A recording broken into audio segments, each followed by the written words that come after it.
पिछले क्लास में हम लोग डिस्कस किए थे पॉवर्टी के बारे में। उसमें हम लोगों ने बहुत सारी चीजों के बारे में डिस्कस किया था, उसका क्या कारण है, क्या परिभाषा है, इन सब के बारे में। आज का जो हमारा क्लास है उसमें हम लोग गरीबी से को कैसे मेजर कर उसको देखेंगे, प्लस जो हमारे डिफरेंट स्कीम्स हैं और रिसेंट में जो इन सब से रिलेटेड कॉन्सेप्ट है उन सबको देखने का प्रयास। ठीक है, तो आज हम लोग देखेंगे गरीबी की मात्रा क्या है, गरीबी से रिलेटेड क्या स्कीम वगैरह चल रहे हैं इंपॉर्टेंट। हालांकि जो भी स्कीम चलता है वो तो गरीबी से रिलेटेड कहीं ना कहीं हो ही जाता है, चाहे कोई भी स्कीम हो। प्लस एसडीजी गोल वगैरह है, यूनिवर्सल बेसिक इनकम है, इन सब के कॉन्सेप्ट को समझने का प्रयास करेंगे, कोविड-19 के एंगल से भी देखने का कोशिश किया जाए। तो अभी आपके पास जो है क्या आंकड़ा है कि भारत में कितने प्रतिशत गरीब है। भारत में अगर गरीबी की बात की जाए तो आप लोगों के पास कोई फैक्ट डाटा होगा, इकोनॉमिक्स वगैरह में भी पढ़ा होगा आपने, जीएस वगैरह।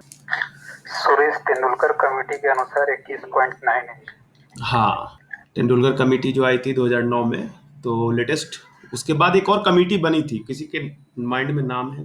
रमजाजन कमेटी बनी थी लेकिन उसका एक्सेप्ट नहीं हुआ, गवर्नमेंट हाँ एक्सेप्ट नहीं कर हाँ, पाई। Very good. उसने भी अपना फैक्ट दिया था बट उसको एक्सेप्ट नहीं किया। चलिए, तो अच्छी बात है, आप बहुत सारी चीज जानते हैं। तो गरीबी क्या है तो हमने पिछले क्लास में आपको डिस्कस किया भी था। गरीबी हम लोग किसको कहते हैं, परिभाषा। किसी के पास कोई परिभाषा याद हो किसी व्यक्ति की? गिलिन की क्या परिभाषा थी? चलिए, कोई नहीं। सिंपल शब्दों में, यदि वो अपने बेसिक नीड्स को पूरा नहीं कर पाता है, उसकी जो पारिवारिक आवश्यकता है जिस समाज में वो रह रहा है, तो उसको जो है सो हम लोग, और उसका एक लाइन भी, जो स्थितियां हैं, परिस्थितियां हैं, जैसा समाज है उसमें एक लाइनिंग भी सरकार जो है सो लेती है, तो उसको हम कहते हैं कि वो गरीब है। उस लाइन के अगर वो नीचे है, बिलो पॉवर्टी लाइन हम लोग जो भी, तो गरीबी रेखा से नीचे के लिए अभी जो भारत सरकार ने एसडीजी गोल में अपना आंकड़ा दिया है उसमें कितना लिया है? गरीबी से जुड़ा हुआ कौन सा एसडीजी गोल है? 1। हाँ, 1 वाला है, वेरी गुड, शून्य गरीबी। ठीक है, तो उसमें कितना लिया है भारत सरकार ने अभी आंकड़ा जो लिया है एसडीजी गोल में? वर्ल्ड बैंक कितना लेता है? $1.9। भारत सरकार ने जो मीडियम डेवलपिंग कंट्रीज है उनके लिए $1.25।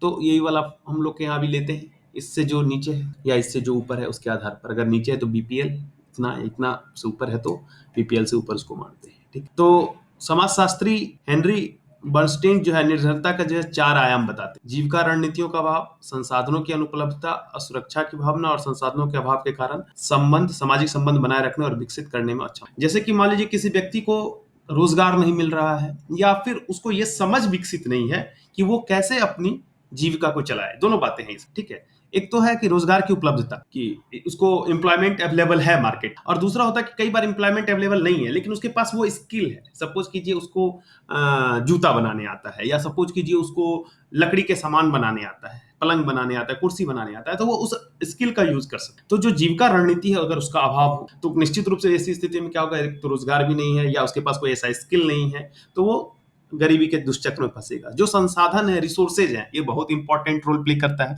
अब किसी के पास कुछ भी नहीं है, जमीन है, खेती करना आता है, तो कम से कम जमीन से खेती कर लेगा। जंगल है, लकड़ियों से काम चला सकता है, फल बेच करके, किसी के पास आम के बगीचे हैं, फल बेच लेगा।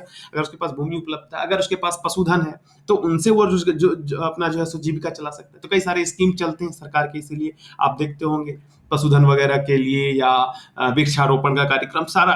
एक बात मैं बता दूं कि स्कीम की अगर बात करें तो मैं कुछ ही इंपॉर्टेंट स्कीम आपको बताऊंगा। जितने भी स्कीम है ना, कहीं ना कहीं उसको जोड़ेंगे तो गरीबी से जुड़ जाएगा, इसलिए सारे स्कीम का डिस्कस करना संभव नहीं है। कुछ हम लोग इंपॉर्टेंट स्कीम डिस्कस करेंगे, बाकी आप और भी अपना अपडेट कर सकते। तो संसाधनों की जो अनुपलब्धता है वो भी जो है एक बहुत बड़ा फैक्टर है। दूसरा, उसमें सिक्योरिटी फीलिंग नहीं होगा। निश्चित रूप से यदि किसी के पास अगर पैसा नहीं हो, आर्थिक रूप से वो कमजोर हो, तो उसमें सुरक्षा की भावना नहीं होगी। क्योंकि आज के समय में शिक्षा और स्वास्थ्य, शिक्षा से भी पहले कहें तो स्वास्थ्य एक ऐसा चीज हो गया है कि हर कोई अवेल उसको नहीं कर पा रहा है। कहीं ना कहीं अभी कोविड का दौर चला है, लोगों में जो इस तरह के लोग हैं जो निर्धनता की रेखा के आसपास हैं, उसके नीचे हैं, या थोड़ा बहुत ऊपर नीचे, तो वैसे लोगों में रोजगार की जो असुरक्षा होती है उसके चलते क्या होता है, जैसे इस तरह की परिस्थितियां आती है उनका रोजगार छूट जाता है। ऐसे में, और एक तो बीमारी का, महामारी का दौर है, तो स्वास्थ्य के प्रति भी उनकी चिंता होती है। तो असुरक्षा की भावना जो होती है कई तरह से घेरे रहती है निर्धनता में उनको, और संसाधनों के अभाव के कारण फिर वो अपने सामाजिक संबंधों को जो है बेहतर बना करके, अब अगर मान लीजिए हमारे पास रिसोर्सेज ना हो तो फिर हम जो है आपको चाहेंगे कि अपना समाज से अलग होकर के रहें, जहां हमारा खर्चा होने वाला होगा 10 रुपया, वहां हम चाहेंगे वो बच जाए। तो ये कई सारी बातें जो है इस पर निर्भर करती है। सपोज कीजिए आज हम और आप मिल रहे हैं और हम आपके लिए ये क्लास लेके आए हैं इसलिए क्योंकि मेरे पास कम से कम खाने पीने और जीवन जीने का एक बढ़िया साधन है, तो बहुत टेंशन नहीं है। अगर मुझे यही करना पड़ता तो मैं इस क्लास को कोशिश करता कि बस जो पेड क्लास है उस तरह से चलाता। तो बहुत सारी बातें उसमें आती है। संसाधन का अगर अभाव हो जाए तो आदमी सामाजिक संबंधों को बहुत बढ़िया तरीके से गुजारा नहीं कर सकता। तो ये निर्धनता को मापन के लिए उन्होंने कहा कि भाई ये 4 आयाम, ये 4 डायमेंशन है जिसपे आप देख सकते हैं उसको कि वो गरीबी को टच कर रहा है नहीं टच कर रहा। तो भारत में जो है सो आफ्टर इंडिपेंडेंस जो है कई तरह की समितियां बनी गरीबी को देखने के लिए। सबसे पहले 1962 में जो है आपकी आई थी योजना आयोग की कार्यसम वर्किंग कमेटी जो था, उसने अपना गरीबी को मापने का प्रयास। फिर उसके बाद दांडेकर और रथ की समिति बनी थी 1971 में। अलग समिति बनी 1979 में। लकड़वाड़ा समिति बनी थी 1993 में। तेंदुलकर समिति 2009 में और रंगराजन समिति 2014 में। तो ये मुख्य रूप से 6 इंपॉर्टेंट कमिटी है। हालांकि आप बुक में जाएंगे तो सारे कमिटियों का रिपोर्ट, उनका डाटा, उनका फैक्ट्स देगा। अगर आपको मन है आप पढ़ सकते हैं बुक में से, लेकिन उतना डाटा, उतना फैक्ट, उतना रिपोर्ट याद रखना आपके लिए संभव नहीं है। अभी जो वर्तमान में चल रहा है बस हम लोग उसी फैक्ट को याद रखें तो एग्जाम में हम रिप्रेजेंट भी बेहतर तरीके से याद भी रहेगा। तो तेंदुलकर समिति की रिपोर्ट, जैसे कि हमारे एक बंधु ने कहा कि भाई अभी जो चल रहा है वो तेंदुलकर समिति की रिपोर्ट चल रही है, रंगराजन समिति को सरकार ने वो जो रिपोर्ट दिया था उसको बहुत माना नहीं। तो ठीक है, सही बात है उनका कहना कि अभी हमारा जो रिपोर्ट है वो तेंदुलकर समिति का आधार। तो रंगराजन समिति की रिपोर्ट पर सरकार ने, केंद्र सरकार ने कोई कार्रवाई नहीं, जिसके कारण जो है हम लोग अभी भी तेंदुलकर समिति के आधार पर जो गरीबी का रेखा निर्धारित किया गया उसी को मान। और तेंदुलकर समिति ने जो उस समय रिपोर्ट दिया था उसके अनुसार भारत की जो कुल आबादी है 2011-12 के आसपास का रिपोर्ट है, तो उस समय जो है कुल आबादी का करीब 21.9%, यानी आप उसको लगभग 22% भी याद रख सकते हैं अपने एग्जाम में लिखने के लिए। एग्जैक्ट डाटा ना याद है तो लगभग 22% आप, वो लोग गरीबी रेखा के जो है सो नीचे जीवन यापन करते थे। बाद में रंगराजन साहब का जब फार्मूला आया तो उस फार्मूला में उन्होंने करीब 29.5% जो है सो आबादी को गरीबी रेखा से नीचे माना था। लेकिन चूंकि जैसा कि मैंने बताया कि इसको माना नहीं गया, तो हम लोग इसी फैक्ट को याद रखेंगे कि लगभग जो है। और आप देखेंगे एसडीजी रिपोर्ट में भी हमने पहले भी डिस्कस किया था, आप आज भी मैं एसडीजी रिपोर्ट का कुछ हिस्सा दिखाऊंगा, वहां भी देखेंगे नीति आयोग ने जो अभी कुछ दिन पहले रिपोर्ट दिया, वहां भी उसने इसी फैक्ट को 21.9% को ही आधार बनाया और इसी का 50% करने का, यानी 10.95% करने का जो है टारगेट उन्होंने रखा है 2030 तक। तेंदुलकर समिति जो है अपना रिपोर्ट दिया था, उसमें शहरी क्षेत्र में रहने वाले परिवारों के संदर्भ में गरीबी रेखा को 1000 रुपया प्रति व्यक्ति प्रति माह माना था और ग्रामीण क्षेत्र के लिए 816 रुपया। यानी कि अगर कोई 5 परिवार की फैमिली है, 3 परिवार की फैमिली है, जैसी भी फैमिली है, तो 1000 रुपया एक व्यक्ति के लिए, 1000 रुपीज पर व्यक्ति, एक व्यक्ति के लिए, और पर मंथ मतलब एक महीना। अगर 5 व्यक्ति है एडल्ट तो 5000 रुपये कम से कम उसको प्रति माह आना चाहिए जीवन जीने के लिए, शहरी क्षेत्र के लिए, और ग्रामीण क्षेत्र के लिए 816 रुपया। हालांकि उस समय इस आंकड़े पर भी विवाद हुआ था और अब तो खैर महंगाई काफी ज्यादा बढ़ गई है, लेकिन चूंकि अपने पास फैक्ट लास्ट में यही अपडेटेड है तो हम लोग इसी को याद रख करके चलें। अब अगर बात करते हैं हम लोग multi poverty index, multi dimensional poverty index, बहुआयामी वैश्विक गरीबी सूचकांक जो होता है, तो ये जो वैश्विक बहुआयामी गरीबी सूचकांक है, इसने 2019 में बताया था कि जो भारत है इसमें 2005-6 में करीब लगभग 640 मिलियन लोग, ठीक है, 1 मिलियन कितना होता है? 10 लाख 10 लाख, तो 640 मिलियन कितना हो गया? 64 करोड़। Very good. तो 640 मिलियन यानी कि 64 करोड़, ये इतने लोग जो है सो 2005-6 में गरीब थे। और वो लोग जो है बहुआयामी गरीबी से मल्टी डायमेंशनल जो है सो पॉवर्टी। अब जो ये बहुआयामी गरीबी होता है उसमें कई सारे फैक्टर लेते हैं, 3 बेसिक फैक्टर उसमें, जो हेल्थ है, एजुकेशन है, ठीक है, उसके बाद आपका जो है सो न्यूट्रिशन वगैरह लेते हैं। तो इस में फिर अलग अलग फैक्टर, सब पैरामीटर है।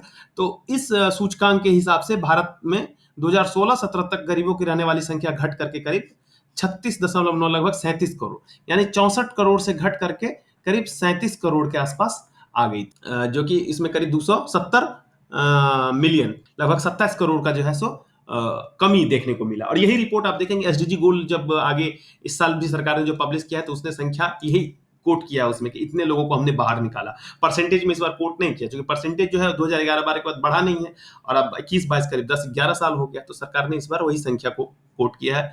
और इसको नीति आयोग जो है इस एमपीआई के आधार पर वो भी अपना रिपोर्ट निकालती है, ये इसी को बेस बनाती है वो गरीबी की, ठीक है। तो अनुमान के मुताबिक 2016-17 में जो है भारत में लगभग 27.9% जो है सो आबादी गरीबी की थी। हालांकि कोविड-19 का जो इम्पैक्ट है, एक बहुत बड़ा इम्पैक्ट पड़ा है। हालांकि इसका अभी तो आने वाले समय में एस्टिमेट निकाला जाएगा, लेकिन कई सारे रिपोर्ट अभी मीडिया रिपोर्ट में भी आ रहे हैं, कई सारे वैश्विक रिपोर्ट भी आ रहे हैं कि इससे गरीबों की संख्या जो है उसमें इजाफा होने वाला है। विश्व बैंक जो है वो अंतर्राष्ट्रीय गरीबी रेखा जो बनाता है, अत्यधिक गरीबी, एक्सट्रीम पॉवर्टी जो लेता है, उसका आकलन करता है। तो उसके अनुसार वर्ष 2011 में 21.2% से घट करके 15 में लगभग ये 13.4% हो गया था भारत में ये एक्सट्रीम पॉवर्टी। और इसी के अनुसार जो 1.90 डॉलर अमेरिकी डॉलर से कम आय वाले को जो है वो अत्यधिक गरीब के रूप में परिभाषित करता है। हालांकि मैंने आपको बताया था कि जो इंडिया में अपने यहाँ हम लोग लेते हैं वहां पर 1.25 डॉलर लेते हैं, और एसडीजी गोल में भी हम लोग इसी को आधार बना के रखे हुए हैं। अगर बात करते हैं हम पर कैपिटा इनकम की, तो लेटेस्ट जो डाटा आपका प्रेस इंफॉर्मेशन ब्यूरो से 2021 के फरवरी का मैंने निकाला, वो क्या पर कैपिटा इनकम जो है रियल टर्म में, ठीक है, एक तो करंट प्राइस पे होगा और एक रियल टर्म में 2011-12 के प्राइस पर। अब ये करंट प्राइस या पिछला प्राइस का कैसे कैलकुलेशन होता है मैंने बताया था आपको, इकोनॉमिक्स वाले मेरे सेक्शन में एक वीडियो है, आप उसको देख लीजिएगा, यहाँ हम लोग डिटेल में नहीं जाएंगे। तो 2011-12 के प्राइस के आधार पर जो है 2020-21 में एस्टिमेट किया गया है वो है आपको 85,929, यानी कि उस समय के हिसाब से यदि वैल्यू निकाले तो करीब 85,929 रुपया जो है 2020-21 में पर कैपिटा इनकम है। पर कैपिटा इनकम आप लोग समझते हैं, पर कैपिटा इनकम मतलब हाँ, देश का जो टोटल इनकम होगा हमारा जीडीपी के टर्म में जो भी हम लेते हैं, टोटल इनकम जो होगा उसको टोटल पॉपुलेशन से हम डिवाइड कर देंगे और जितना आएगा वो पर कैपिटा इनकम आएगा, सिंपल सा। लेकिन ये जरूरी नहीं कि हर आदमी उतना ही कमा रहा है, ये पिछले क्लास में भी मैंने आपको क्लियर किया था, क्योंकि जो हमने बताया था कि जो संपत्ति का असमान वितरण है, कुछ लोगों के पास बहुत ज्यादा संपत्ति एकत्रित हो गई है, कुछ लोगों के पास काफी कम संपत्ति है, तो इसलिए पर कैपिटा इनकम में जो वैल्यू आता है जरूरी नहीं कि हर किसी के पास उतना ही हो, लेकिन प्रति व्यक्ति आय औसत जो निकाला जाता है वो उसी आधार पर निकाला जाता है। तो एक रफ एस्टिमेट है। हाँ, अगर ये बढ़ रहा है इसका मतलब कि देश में आर्थिक समृद्धि हो रही है, लेकिन इसका मतलब ये नहीं कि हर व्यक्ति की आर्थिक समृद्धि हो रही है, वो फिर देखना पड़ेगा दूसरे एंगल से कि उस व्यक्ति का इंडिविजुअल डेवलपमेंट कैसे। तो या हेड काउंट रेशियो में भी ये चीज नहीं पता चलता, उसमें भी केवल नंबर देखते हैं, वो मैंने पिछले क्लास में भी आपको डिस्कस किया था। तो 85,929 रुपया जो है 2021 का एस्टिमेट है इस बार का, कि लोगों का पर कैपिटा इनकम हो गया है बेस प्राइस पर 2011-12, जो कि 2019-20 में करीब था 94,566 रुपया। तो यहाँ पे आप देखिएगा क्या हो गया है, डिक्लाइन कर गया, घट गया है ना, घटा है। क्यों घटा है? तो वही उसका इंपैक्ट आप जानते हैं क्यों घटा है, क्यों घटा है? कोरोना, हाँ, कोविड-19 का इंपैक्ट पड़ा है। कितना से घटा है? -9.1% से, करीब 9% से हमारा जो है सो पर कैपिटा इनकम जो है इंडिया का, वो आपको 2020-21 में 19-20 की तुलना में वो घट गया, जबकि 2019-20 में जो है ये 2.5% से बढ़ा था 2018-19 की तुलना में। लेकिन उसके बाद ये, तो ये हम जान रहे हैं, इसका रीजन है हमारे पास। तो per capita income eight current price जो है, ये तो बेस प्राइस पर है, करंट प्राइस पर 2020-21 के लिए एस्टिमेटेड किया गया था वो 1,27,768 रुपया है 2020-21 के लिए। हालांकि करंट प्राइस पर भी ये 4.8% से घट गया, और ये जो है सो 2019-20 में था 1,34,186 रुपये। ये फैक्ट्स आप लोग अच्छे से याद रखिएगा, आपका यूज पड़ेगा, आपका जब मेंस का आंसर लिखिएगा सब्जेक्टिव, तो आपको इस सबके आंकड़े जरूरत पड़ेंगे। कहीं कहीं बीच बीच में इंग्लिश है, हिंदी है, तो बहुत कंफ्यूज नहीं होना है, मैं आपको सारी चीजें समझाऊंगा, आपको दिक्कत नहीं होगी। क्लियर है? यहाँ तक क्लियर है? चलिए, अब बात है कि इस गरीबी को दूर करने के लिए, एक तो गरीबी का प्रतिशत कितना है, गरीबी कितना है, उसके लिए तो कई सारे फिर आपने देखा समितियां बनी, और अभी हमने बताया आपको तेंदुलकर समिति की जो रिपोर्ट है उसी को हम लोग अभी लास्ट में लेकर के चल रहे हैं, यहाँ तक कंफ्यूजन नहीं। अब इसको दूर करने के लिए भी, चूंकि गरीबी है, पहले इसको एक्सेप्ट किया, कितना है इसको निकाला, अब कैसे हटाएं इस पर सोचा, यही 3 पॉइंट। तो गरीबी भगाओ एक बहुत प्रसिद्ध नारा हुआ करता था कभी एक समय में, इंदिरा गांधी जी के टाइम। तो गरीबी को दूर करने के लिए शुरू से ही कई प्रकार की रणनीतियां बनाई जा रही हैं। बुक में आप पढ़ेंगे पुरानी कई सारी नीतियां और विसूत्री कार्यक्रम, ये वो आपको मिलेगा। हम लोग अभी जो लेटेस्ट अपडेट है बस वही आपको फैक्ट्स बताते हैं। तो जैसे कि नीति आयोग ने जो है आपको 2017 में एक गरीबी दूर करने के लिए विजन डॉक्यूमेंट दिया था, और उसने 2032 तक गरीबी को दूर करने के लिए एक योजना, कार्य योजना, मतलब एक एजेंडा तैयार किया था कि कैसे कैसे हम स्कीम्स या यूनिवर्सल बेसिक इनकम और सब बातों पर उसमें चर्चा हुई थी। तो उसने किया था 2016 में जो है, उसने कहा था कि इसमें 3 चरण में हम लोग को काम करना हो। इस डॉक्यूमेंट में गरीबी को दूर करने के लिए उसने कहा कि भैया 3 स्टेप में आपका, पहले तो गरीबों की गणना, अब कितने गरीब हैं पहले इसका एस्टिमेट सही सही किया जाए, देश में गरीबों की सही सही संख्या का पता लगाए, गरीब कितने हैं, ठीक है। तो मैंने बताया भी पहले गरीब कितने हैं ये हम जाने, फिर गरीबी उन्मूलन संबंधी जो कार्यक्रम है, योजनाएं हैं, जो भी आपको बेसिक नीड है वो आप चलाइए, और तीसरा फिर चलाने के बाद मॉनिटरिंग और निरीक्षण। अब अगर आप स्कीम ले आते और उस स्कीम का फिर मॉनिटरिंग नहीं करते, तो फिर क्या होता है कि स्कीम कहां तक सफल हुआ, कितने लोगों को हम गरीबी रेखा से ऊपर ले आ पाए और कितने लोग अभी मेरे छूट गए हैं, स्कीम में क्या लीकेज है, करप्शन, बहुत सारी बातें। तो इन सबको जब तक एनालाइज नहीं करेंगे तो हम सही तरीके से फिर उस योजना का लाभ नहीं ले पाएंगे। इसीलिए नीति आयोग ने कहा कि भैया इस 3 स्टेप में आप काम करिए। और सीधी सी बात है, सिंपल बात है, ये आप भी जानते हैं कि ये जो स्टेप्स है वो हम भी अगर सोचेंगे तो यही बातें सोचेंगे। भाई पहले जरूरी है सबसे पहले कि संख्या का पता लगाएं, कितने लोग गरीब हैं, पहली बात। फिर उसको कैसे हम दूर कर सकते हैं, और तीसरी बात जो दूर करने का उपाय हमने लगाया वो कितने हद तक कारगर रहा, ताकि फिर उसमें बदलाव करें फिर नया तरीके से। तो ये बातें उसने बताई आप, और उसने इस बात के लिए दुख भी व्यक्त किया कि 70 साल हो गए आजादी के, अभी तक हम गरीबी की वास्तविक संख्या का पता नहीं लगा पाए हैं। क्योंकि जो भी रिपोर्ट आपको मैंने बताई 6 कमेटियां आई, उनके भी रिपोर्ट्स को हमेशा क्रिटिक्स ने जो है सो फिर कहीं ना कहीं उसको सही नहीं ठहराया कई जगहों पर, लेकिन सरकार चूंकि मानती है तो हमारे लिए वही आंकड़ा है। उसके बाद जो है सो फिर नीति आयोग के अंदर ही जो है उस समय उनके जो अरविंद पनगढ़िया साहब थे, उनके अंदर एक टास्क फोर्स बनाया गया था 2016। इस टास्क फोर्स का काम था कि गरीबी की सही संख्या का पता लगाए। टास्क फोर्स ने अपना रिपोर्ट भी दिया आपको 2018 में, जो है मार्च 2018 में आपको जो है नहीं, मार्च 18 में तो सुमित्र बोस का रिपोर्ट था, टास्क फोर्स पहले ही इसका रिपोर्ट दिया। और टास्क फोर्स जो रिपोर्ट दिया उसने सरकार से कहा कि गरीबी कई सारे फैक्टर से रिलेटेड है, इसलिए सरकार एक नया पैनल गठित करे, और उससे जो है सो फिर सरकार ने सुमित्र बोस के नेतृत्व में एक समिति का गठन किया, जिसने मार्च 18 में जो है इसमें रिपोर्ट वगैरह दिया। समिति ने अपनी रिपोर्ट में क्या कहा कि सामाजिक आर्थिक जातिगत जो जनगणना है उसको आधार बनाकर देश में गरीबों की गणना की जानी। सोशियो इकोनॉमिक सेंसस जो है, socio economic caste census, SECC आंकड़ा, आप लोग जानते हैं इसके बारे में? एनीवन, ये कहां से आया है? 2011 की जो जनगणना हुई थी उसके आधार पर इसको निकाला गया है, जो कि सामाजिक, आर्थिक और जातिगत 3 तरह से इसको देखा गया है। इसमें कास्ट और इकोनॉमी दोनों को लिया गया फैक्टर को, और उसके आधार पर एक डाटा, इसी आधार पर आपका आयुष्मान भारत का स्कीम या कई सारे स्कीम को बेस बना करके लोगों को लाभ दिया जा रहा है। पता है आप लोगों को? हाँ सर। हाँ, वेरी गुड। तो ये जो caste census, socio economic caste census है, उसी के आधार पर जो है उसने कहा कि गरीबों की जनसंख्या का जो है हम लोग को कैलकुलेशन करना चाहिए, और इसमें साधनहीन लोगों को शामिल किया जाए, तथा जो संसाधन युक्त है उन्हें इसमें शामिल ना। कई बार ऐसा भी होता है कि कहा जाता है कि भाई हम सबको एक जैसा लाभ दें, जैसे यूनिवर्सल बेसिक इनकम वगैरह में कॉन्सेप्ट है। तो इसने कहा कि नहीं भैया, आप जो लोग साधन युक्त है और साधनहीन है, अब इसके लिए फिर अलग पैरामीटर होगा, साधन किसको माने, कितना जमीन हो, कच्चा मकान, पक्का मकान, गाड़ी, वाहन। जैसे कि आप देखे होंगे, आपको आयुष्मान भारत में इसने कुछ सिस्टम रखा है, अगर उसके पास व्हीकल है तो उसको नहीं कवर किया गया, और भी बहुत सारी बात। तो इसके लिए उसने कहा कि भैया साधनहीन लोग हैं उनको हम माने, और साधन युक्त आदमी को इसमें हम लोग इंक्लूड न करें। नीति आयोग ने गरीबी दूर करने के लिए 2 क्षेत्रों पर ध्यान देने का सुझाव। पहला कि योजनाएं सही तरीके से हम सही स्कीम बनाएं, ताकि लोगों तक वो पहुंचे जो जेन्युइन लोग हैं, जो गरीब है। दूसरा जो MSME है, आप जानते हैं MSME में इधर हाल के दिनों में सरकार ने काफी सारे सुधार किए हैं, ताकि ज्यादा से ज्यादा हम लोगों को रोजगार दे पाए। MSME के देश में वर्कफोर्स के लगभग 8 करोड़ लोग MSME के क्षेत्र में काम करते हैं। Medium and small medium enterprises जो है, इन कुल वर्कफोर्स में 25 करोड़ लोग जो है कृषि के क्षेत्र में काम करते हैं, अर्थात कुल वर्कफोर्स का 65% जो है इन 2 क्षेत्रों में ही काम। ठीक है, तो एग्रीकल्चर का तो अपना एक लिमिट है। हालांकि इस बार एग्रीकल्चर में ग्रोथ अच्छा हुआ है, लगभग आपने पढ़ा होगा लगभग 20% जो है इस बार का ग्रोथ हुआ एग्रीकल्चर में दिखा, तो अच्छी बात है। बावजूद इसके एग्रीकल्चर की अपनी लिमिट है, एक सीमा के बाद एग्रीकल्चर में ग्रोथ दिखेगा नहीं। अगर हम इंटरप्राइजेस को बढ़ाएं, और खास करके जो मीडियम या स्मॉल इंटरप्राइजेस हैं उस पर अगर ध्यान दें, स्मॉल मीडियम इंटरप्राइजेस पर, तो ज्यादा लोगों को हम रोजगार सृजित कर सकते, और हमारे वर्कफोर्स ज्यादा से ज्यादा उसमें इन्वॉल्व हो सकते। तो 65% लोग जो है सो करीब इसमें जो है सो हमारे इन्वॉल्व में जो वर्कफोर्स का है।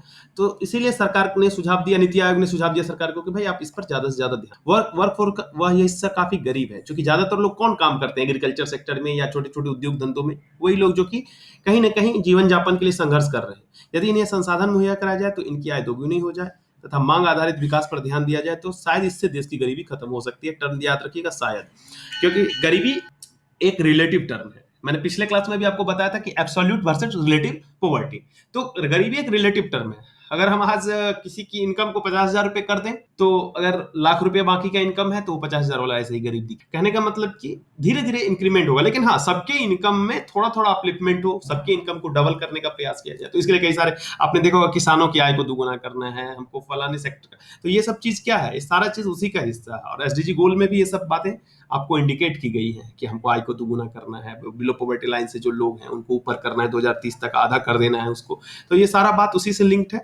तो नीति आयोग का कहना था कि भाई आप इस पर ध्यान दीजिए, संसाधनों का सही तरीके से समुचित वितरण होना चाहिए, मांग आधारित अर्थव्यवस्था जो है उसको विकसित कीजिए, ताकि हमारे ही लोग रिसोर्सेज मतलब डिमांड करें और हमारी लोग सप्लाई, तो डिमांड सप्लाई का अगर अपना एक अच्छा इंटरनल मार्केट डेवलप हो जाए तो इससे क्या हो जाएगा कि कहीं ना कहीं इंपैक्ट पड़ेगा सबकी इनकम। तो नीति आयोग का सुझाव जो है सो अभी तो सुझाव के रूप में ही है, सरकार इस पर आगे क्या करेगी वो तो हम लोग जब आएगा रिपोर्ट या और भी चीजें तो हम लोग देखें। अब है एक वैश्विक बहुआयामी गरीबी सूचकांक, ये जो है सो मल्टी डायमेंशनल जो है पॉवर्टी इंडेक्स, इसके बारे में आप लोग जानते होंगे। भारत का रैंक कितना रहा है इसमें 2020 में, कोई बताएंगे? 102 था। अच्छा चलिए हम आगे आपको बता देंगे, 102 नहीं था। मल्टी डायमेंशनल पॉवर्टी इंडेक्स जैसे कि मैंने बताया कि इसमें कई सारे फैक्टर को लेते हैं हम लोग। इसमें करीब 107 जो है विकासशील देशों को के डाटा को कलेक्ट कर करके और एक रैंकिंग बनाया जाता है। 2010 में पहली बार जो है सो आपको 93 या 94? चलिए फिर भी थोड़ा सा रह गया, फिर हम लोग देखते हैं अभी आगे। 93 भी नहीं है। ऑक्सफोर्ड गरीबी और मानव विकास पहल यानी कि OPHI और UNDP इन दोनों के द्वारा संयुक्त रूप से इसको विकसित किया गया था और उसके बाद 2010 से आते जा रहा है। हर साल इसको जो है सो इसका रिपोर्ट आपको जुलाई में जो है सो जारी किया जाता है। इस साल का रिपोर्ट आएगा तो फिर हम लोग इसको अपडेट कर लेंगे। अभी तो 2020 का लेटेस्ट है तो इसी को अपडेट किए हैं। इसमें जो है सो 10 मानकों पर जो है सभी सर्वेक्षित घरों का जो है सो गणना किया जाता है और अंक दिया जाता है, तो परसेंटेज है इसमें। इसमें जैसे कि पोषण है, आपको बाल मृत्यु दर है, स्कूली शिक्षा के वर्ष है, स्कूल में उपस्थिति, खाना पकाने का जो ईंधन है कुकिंग फ्यूल, स्वच्छ सैनिटेशन है, पेयजल, बिजली है, आवास है, घरेलू संपत्ति है। इस तरह के कई 10 फैक्टर हैं और हर फैक्टर का अलग अलग वेटेज है। 1.1/6 है, किसी का 1/12 है, इस तरह करके वेट दिया हुआ है और उसके हिसाब से उसका नंबर आता है और इसके हिसाब से MPI स्कोर बनता है। हालांकि भारत में गरीबी जो है MPI स्कोर जो बताता है कि 2019 का जो रिपोर्ट था उसने बताया कि भाई MPI स्कोर भारत का 2005-6 के तुलना में काफी घट गया, 0.123 आ गया, जबकि पहले 2.54 के आसपास 0.254 के आसपास। तो MPI स्कोर में भारत में गिरावट आई है, लेकिन संख्या के हिसाब से गरीबी जो है वो कम हुआ है, ये उस रिपोर्ट में आया था। तो MPI स्कोर जो है सो इसमें देखा जाता है। अगर हम बात करें 2020 की तो उसके आधार पर 107 देशों में भारत को 62वां स्थान मिला था, 62, और इसका MPI स्कोर 0.123 था। हेड काउंट अनुपात में इसका 27.91% जो है सो इसमें जो है सो गरीबी के आंकड़े को माना गया था कि हेड काउंट रेशियो में नंबर ऑफ पीपुल्स जितने हैं उसमें से 27.91। अब इसमें मैंने आपको पिछले क्लास में भी डिस्कस किया था, हेड काउंट रेशियो में यदि कोई आदमी सपोज कीजिए BPL के नीचे है और वो सपोज कीजिए $1.25 से कम कमा रहा है, लेकिन वो $1.2 कमा रहा था, 1.25, और अगर वो 10 साल के बाद या अगले साल के कैलकुलेशन में 1.2 की जगह $0.8 कमा रहा है तो और गरीब हो गया। लेकिन इस चीज को वो नहीं नाप पाता है हेड काउंट, यानी कि अगर गरीब और गरीब हो रहा है और संपत्ति जो है सो एकत्रित हो रही है कहीं और, तो इस चीज के लिए बहुत वो सही कैलकुलेशन नहीं कर पाता है। तो ये आपका MPI स्कोर है जिसके आधार पे बता रहा है कि भारत की स्थिति गरीबी में क्या है। और आप देखेंगे कि जब इसके अगल बगल के पड़ोसी देश जो है कई सारे जो देखने में आपको लगते हैं कि बहुत गरीब है, उनका स्कोर इसमें बहुत अच्छा है। आप इस रिपोर्ट को और डिटेल देख लीजिएगा। अब बात करते हैं सबसे लेटेस्ट रिपोर्ट की, जो सतत विकास लक्ष्य है उसका रिपोर्ट आया है आपका नीति आयोग का करीब 10-15 दिन पहले। इसमें आपको पहला ही लक्ष्य है आपको शून्य गरीबी, हमको गरीबी को कंप्लीट करना है। इसका जो टैगलाइन है वो क्या है? गरीबी का हर रूप में हर जगह उन्मूलन। ठीक है, हर रूप में मतलब सभी प्रकार का गरीबी और हर जगह सभी जगह से, ये इसका टैगलाइन है SDG 1 का, कि हम हर एक रूप में उन्मूलन करें गरीबी। भारत में 2011-12 तक जो बताया मैंने आपको 21.9% था, तेंदुलकर समिति की रिपोर्ट के हिसाब से वो आबादी गरीबी थी और करीब इसमें से 80% लोग जो है वो गाँव में गरीबी में रह रहे हैं। यानी हमारे यहाँ जो गरीबी का दुष्चक्र है उसमें गाँव सबसे जो है सो ज्यादा गरीब। और आप देखेंगे अभी भी गांव, कई सारे गांव हैं जहाँ पे कि लोगों को रहने के लिए अच्छे आवास नहीं है, हेल्थ फैसिलिटी नहीं है, एजुकेशन फैसिलिटी का भी वही स्थिति है।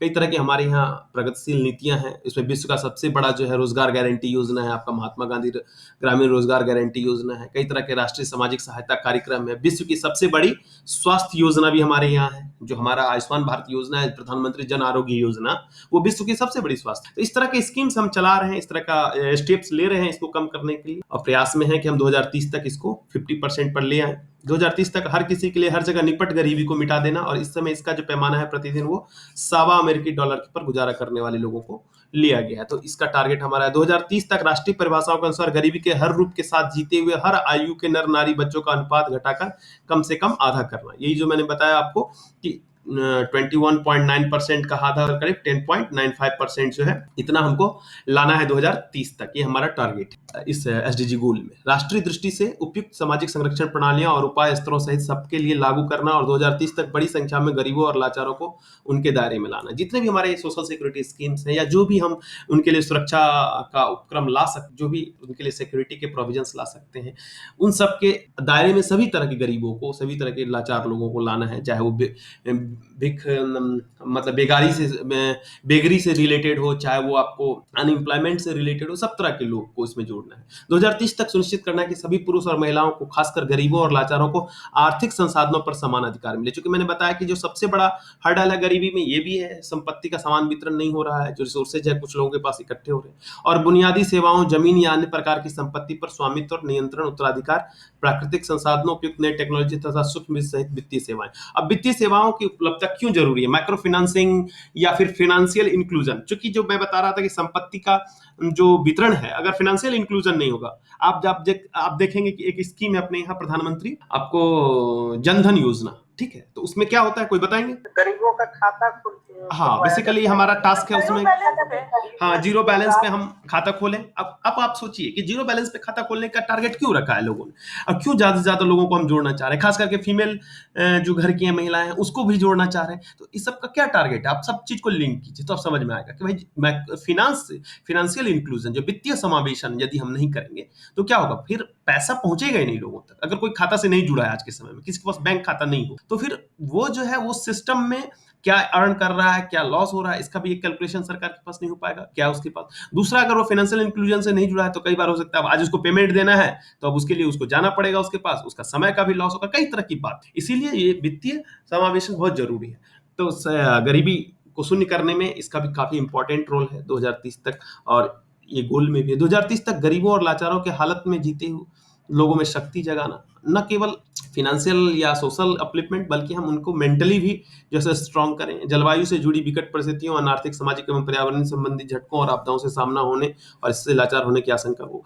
अब चूंकि जो भी आपकी आपदा आता है, डिजास्टर आता है, मान लीजिए बाढ़ आ जाता है, सुखाड़ हो जाता है, फ्लड अर्थक्वेक आता है, कोई भी आपदा आती है तो सबसे पहले कौन प्रभावित होगा? आप जानते हैं निश्चित रूप से सबसे जो वल्नरेबल ग्रुप है वो पुअर पीपल है, वो हमारे वर्कर्स हैं और वो हमारे लेबरर्स हैं। तो उन सबको जो है सो हमको कोशिश करना है कि हम इन सबको इस स्थितियों से उबार सके। अगर ऐसी स्थितियां आती तो सरकार ऐसे उपाय करे सोशल सिक्योरिटी के माध्यम से कि उनको इन सब में विभिन्न स्रोतों से बेहतर विकास सहायता सहित से अधिक संसाधन जुटाना, ताकि विकासशील देशों, खासकर कम विकसित देशों में गरीबी के हर रूप को मिटाने के लिए कार्यक्रम और नीतियों को लागू करने के लिए पर्याप्त और अनुमान।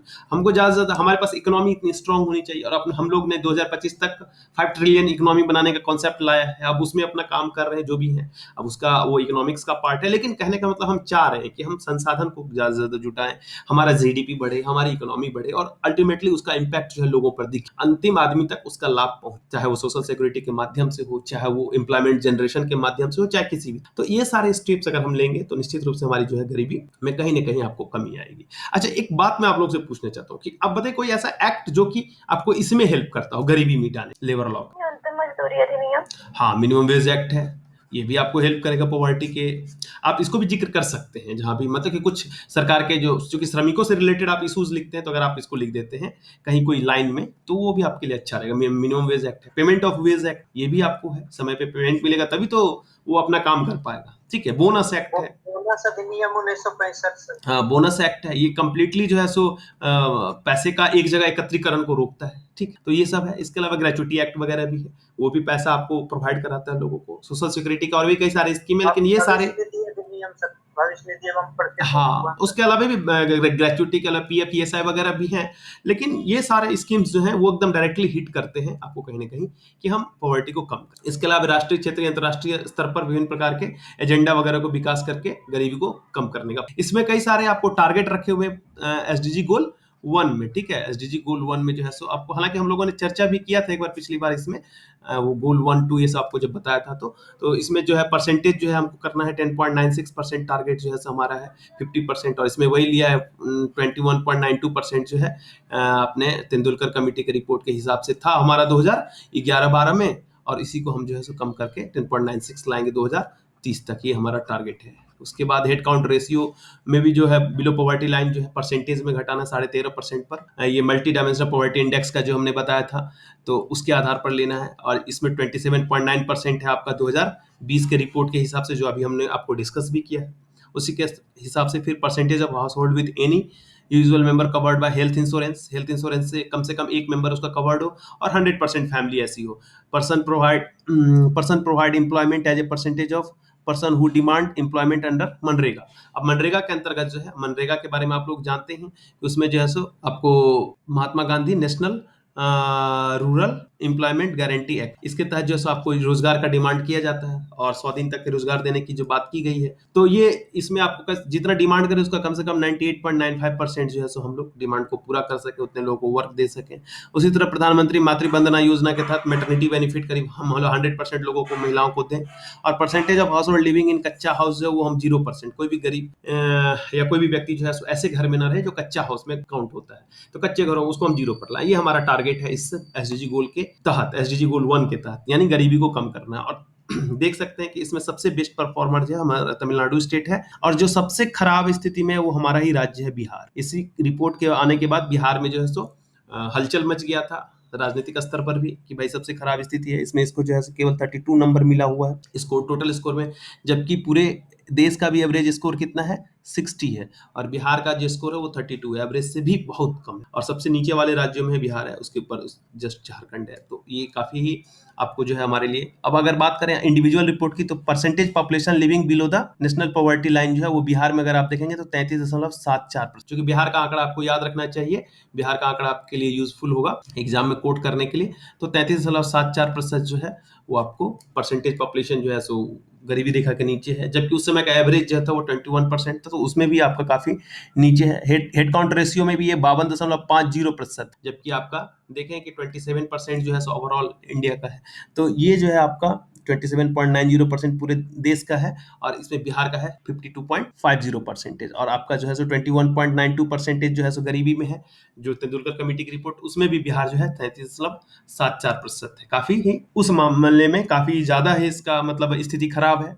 उसी तरह से percentage of house hold with any usual member covered under the health insurance scheme 12.30%, इसमें अभी भी कवर्ड है, और 28.70% जो है सो ओवरऑल इंडिया का है। तो उसमें भी देख लीजिए पूरे इंडिया के मामले में बिहार का जो है सो 50% के आसपास अचीवमेंट। उसी तरह से आपको मनरेगा में जो डिमांड किया और उसको वर्क मिला वो करीब 78% के आसपास है, जबकि नेशनल एवरेज आपका करीब जो है 84% है। ये सारा आंकड़ा आपको कंपैरिजन करने में काफी हेल्प करेगा, इसलिए आप इस सारे आंकड़ों को, फैक्ट्स को याद रखिएगा, आपको बहुत हेल्प मिलेगा आपको मेंस के आंसर लिखने में।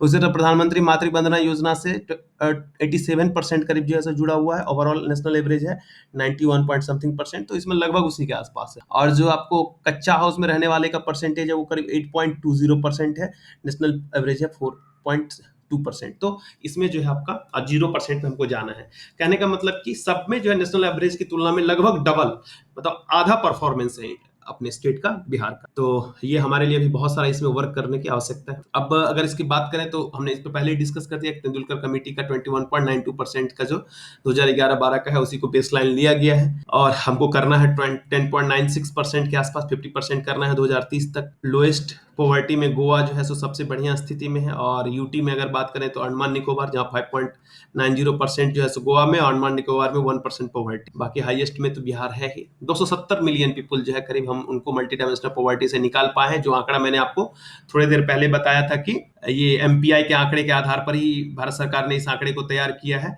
तो ये आप देख सकते हैं कि यहाँ जो आंकड़ा है आपका वो वही है, 270 मिलियन जो है लोगों को मल्टी डायमेंशनल पॉवर्टी से निकाला गया है। और पूरे नेशनल एवरेज तो हमने बताया 28.7% हाउस होल्ड जो है वो किसी न किसी हेल्थ स्कीम से जुड़े हुए हैं, एटलीस्ट वन हेल्थ स्कीम, कोई भी पर्सन। 28.7%, 84.44% जो है सो उनको डिमांड के हिसाब से मनरेगा में जो है सो जॉब मिला है, वर्क मिला है 2019-20 में। 4.2% जो है कच्चे घरों में रहते हैं, और 1.38% महिलाएं जो है वो मैटरनिटी बेनिफिट प्रधानमंत्री मातृ वंदना योजना से जुड़ पाई हैं, इंस्टीट्यूशनल डिलीवरी वगैरह, और इसमें भी लाभ देते हैं। वो सब डिटेल हम लोग पहले भी डिस्कस किए हुए, आप उसको देख। कहने का मतलब ये हमारा स्कोर कार्ड है एसडीजी गोल के हिसाब से, और अभी हमको एक लंबी दूरी तय करनी है इस निर्धनता के मामले में। अब इसी निर्धनता के बीच जो है सो कुछ दिनों पहले काफी ज्यादा ही चर्चा में था, अभी तो थोड़ा कम है चर्चा में, एक कॉन्सेप्ट है न्यूनतम मासिक आय। कोई बताएंगे क्या है? अंतर्गत जो है, जिसको, जो बेरोजगार है, जिसके पास मतलब साधन नहीं है इनकम का, उसको कुछ पैसा सरकार द्वारा देना। हाँ, यूनिवर्सल बेसिक इनकम जो है ना,